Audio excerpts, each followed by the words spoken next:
Hello everyone, so welcome to my channel miss Botanophilic. तो आज की शॉर्ट वीडियो में जो सिस्टम ऑफ क्लासिफिकेशन हम लोग पढ़ने वाले हैं वो है थ्री किंगडम क्लासिफिकेशन। एंड इससे पहले जो हमने क्लासिफिकेशन पढ़ा था वो था two kingdom classification by Carolus Linnaeus. तो जो थ्री किंगडम क्लासिफिकेशन था it was given by Ernst Haeckel in 1866। Okay, so that in two kingdom classification Carolus Linnaeus has classified the biodiversity into two different category which is the Plantae and Animalia. Okay, now अब यहाँ पे क्या किया था कि Ernst Haeckel ने एक और नई कैटेगरी दी थी जिसको हम कहते हैं प्रोटिस्ट। ओके, तो एनिमेलिया, प्लांटेई एंड प्रोटिस्टा, ये तीन हमारे जो थे तीन किंगडम इसलिए बोलते हैं because these were the three kingdoms. Okay, तो उन्होंने क्या किया था, प्लांटेई के अंदर बेसिकली यूकैरियोट्स को रखा था, प्लस जो हमारे ऑटोट्रॉपिक ऑर्गेनिजम्स होते हैं यानी कि that have the capability to make their own food. Okay, and जितने भी हमारे ग्रीन ऑर्गेनिजम्स होते हैं जो कि फोटोसिंथेसिस से अपना फूड प्रिपेयर करते हैं, तो इस तरह से उन्होंने प्लांटेई के अंदर ऑर्गेनिजम्स को रखा था।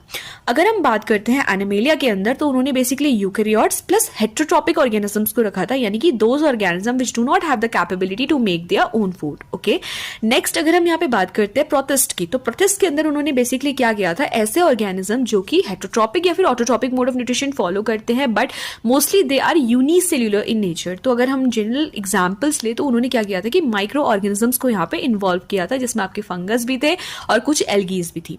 तो इस टाइप की जो क्लासिफिकेशन था उसका जो हमारा बेसिस था वो ये था division of labour among the cells, tissues and जो भी ऑर्गन्स है उसमें। ओके, सेकेंड था हमारा जो कि इसको बोलते हैं बॉडी ऑर्गेनाइजेशन। किस टाइप से बॉडी ऑर्गेनाइजेशन है, वो मल्टी सेल्युलर है, यूनिसेल्युलर है। Okay, and the third important is mode of nutrition, क्योंकि आप देखोगे कि प्लांटेई में उन्होंने सारे ऑटोट्रॉपिक ऑर्गेनिजम्स को रखा था और उन्होंने एनिमेलिया में क्या किया था कि हेटेरोट्रॉपिक ऑर्गेनिजम्स को रखा था। तो कहीं ना कहीं मोड ऑफ न्यूट्रिशन भी एक इंपॉर्टेंट बेसिस था इस टाइप के क्लासिफिकेशन का। ओके, तो ये तो पढ़ी हम लोगों ने बेसिक इन्फॉर्मेशन। अब हम लोग देख लेते हैं इस पर्टिकुलर क्लासिफिकेशन के डिसएडवांटेजेस या फिर लिमिटेशंस। देखो, लिमिटेशन सबसे पहला ये था कि इस टाइप की क्लासिफिकेशन को भी उस पर्टिकुलर टाइम पे इतना वाइडली एक्सेप्ट नहीं किया गया था। द रीजन वाज दैट कि उन्होंने क्या कर दिया था कि प्रोटिस्ट में आपने देखा होगा कि फंगस प्लस एल्गी को उन्होंने एक ही कैटेगरी में रख दिया था, बैक्टीरिया, फंगस, एल्गी।